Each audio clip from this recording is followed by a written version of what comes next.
दोस्तों, आप देख रहे हैं आपका अपना यूट्यूब चैनल कृषि का और मैं हूं राकेश के कश्यप। प्रयास यही रहता है कि ज़्यादा से ज़्यादा सुदूर क्षेत्रों में जो हमारे गांव में किसान बैठे हैं या इस तरह के जो लोग हैं ग्रामीण व्यवस्था में, उससे मैं आपको रूबरू कराऊं। उसी प्रक्रिया में आज मैं हूं विश्वनाथ कृषि एवं डेयरी प्रक्षेत्र, ये बेगूसराय केशावे में है। यहाँ आप देख रहे होंगे दो भाई हैं, राज नारायण सिंह और चंद्रमोहन सिंह, जो इसको चलाते हैं। अगर आप ऐसे देखेंगे कि इनकी सारी जानकारी अगर मैं आपके साथ साझा करूंगा तो बहुत सारे क्षेत्र में ये दोनों भाई मिलकर काम करते हैं। फसलों की अगर बात करें तो फसलों में भी इनका एक ट्रायल होता है। एक फसल की कई प्रजातियों को ये लगाते हैं और वो जो फसलों का क्षेत्र है उसको एक बार फिर बाद में लेंगे।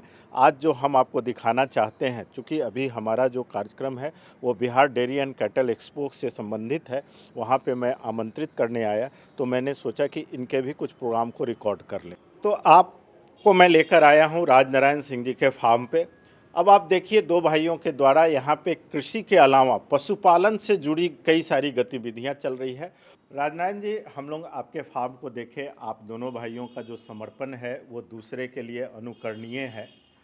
इस गाय की खासकर इसलिए हम चर्चा करना चाहते हैं कि जब आज ईटीटी की बात हो रही है, तो वैसे में आपने बताया कि ये हमारे प्रदेश की पहली ईटीटी है।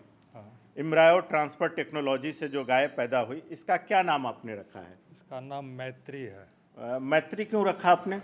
क्योंकि जिस दिन ये पैदा हुई थी उस दिन विश्व मैत्री दिवस था, अच्छा, तो इसीलिए जो है इसका नाम हम मैत्री रखे।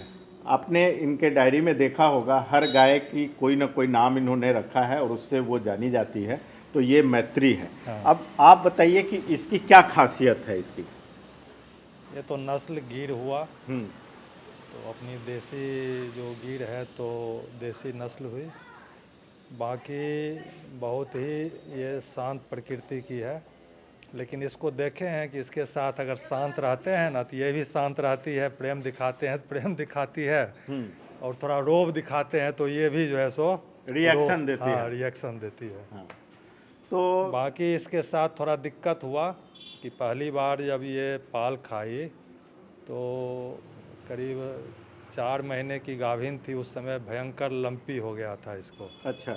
बहुत बुरी तरह, और 15 दिन तक जो है सो बुखार, खाना पीना तो छोड़ ही दी, उसमें अबॉर्शन भी हो गया। तो उसके बाद फिर स्वस्थ हुई और फिर पाल खाई, उसके बाद बच्चा दिया दूसरी बार। तो उस समय से अभी ठीक है, अभी फिर 5 महीने की गाभिन है, छठा महीना जो है सो शुरू हुआ है इसका। तो अभी तक इसके कोई बच्चे अभी आपने लिया है या नहीं लिया? ना, बाछा हुआ था। अच्छा। पिछली बार जो है सो बाछा हुआ था। ओके। तो ये ईटीटी की जो मैत्री प्रोडक्ट है एम्ब्रायो ट्रांसफर टेक्नोलॉजी के द्वारा, आप में से बहुत लोग जानते होंगे कि ये टेक्नोलॉजी क्या है, जिसमें एक बेहतर तरीके का भ्रूण प्रत्यारोपण आप कहें कि यह है, जो मवेशियों में शुरू हुआ। जेके ट्रस्ट के द्वारा ये काम किया गया। पूरे प्रदेश में 30 गायों के ऊपर ये प्रयास किया गया, लेकिन उसमें से सफलता सिर्फ एक ही में। सफलता लगभग 8 गाय पर आई थी। 8 गाय पे आई थी, लेकिन पहली ये हुई है, उसके बाद 7 और हुई थी, जिसमें एक का एबॉर्शन हो गया, हाँ। एक बाछा हो गया, और बाकी जो है सो बछिया हुई, लेकिन गिर नहीं एक भी। अच्छा। उसमें सब क्रॉस ब्रीड थे।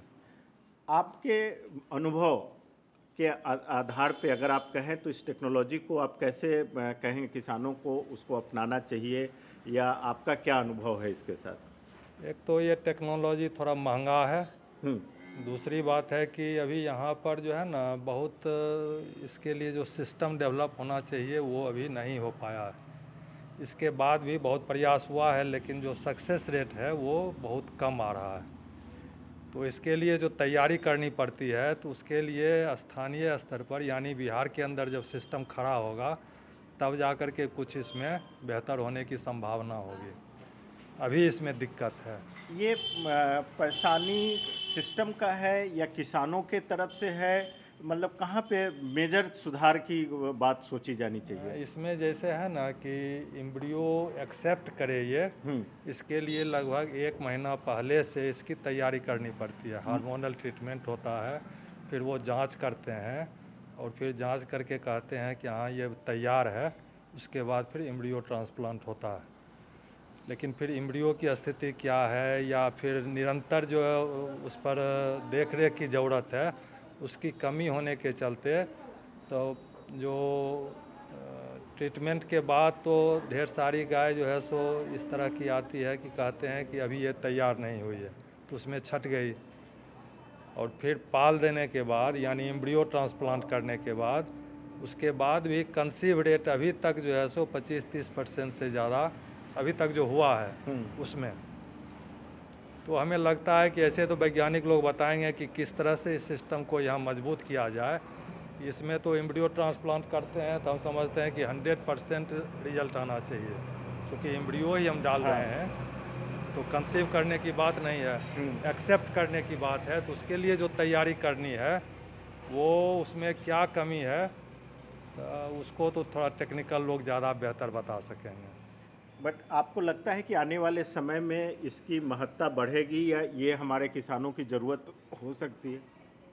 महत्ता बढ़ेगी लेकिन कॉस्ट एक फैक्टर है। घटेगा तब। अभी हमारे किसानों के लिए अफोर्डेबल नहीं है। अभी हमको लगता है कि लगभग 25,000 प्लस जो है सो बताते हैं। ये तो चूँकि डेमो में था, लेकिन 25,000 प्लस बताते हैं कि एक एम्ब्रियो का कॉस्ट आता है। नहीं, अभी हमारी बात बिहार पशु विज्ञान विश्वविद्यालय के कुलपति से हुई थी, तो उनका कहना है कि अगर अच्छे डोनर मतलब गाय अच्छी दें तो अपने फार्म पे रखकर उन्होंने एक फार्मूला निकाला है 2:1 या कुछ ऐसा बात कर सकते हैं कि जिसमें आपको कॉस्ट कम हो और बच्चों में से कुछ शेयरिंग भी करें, ऐसा कुछ है। तो ऐसी स्थिति में आप लोग अपनी गाय देना चाहेंगे? नहीं, गाय अगर उनके ग्रेड में यानी सिलेक्शन में आएगी कि हाँ ये जो है सो इसको डोनर के रूप में उपयोग कर सकते हैं तो दे सकते हैं।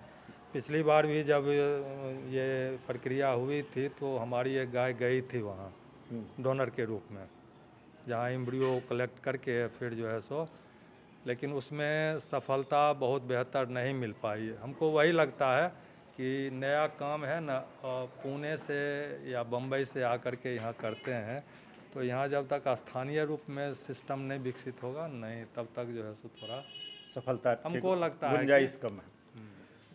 ईटीटी टेक्नोलॉजी के ऊपर बहुत सारी बातें हो रही है, उसका एक ट्रायल यहाँ पे हुआ है।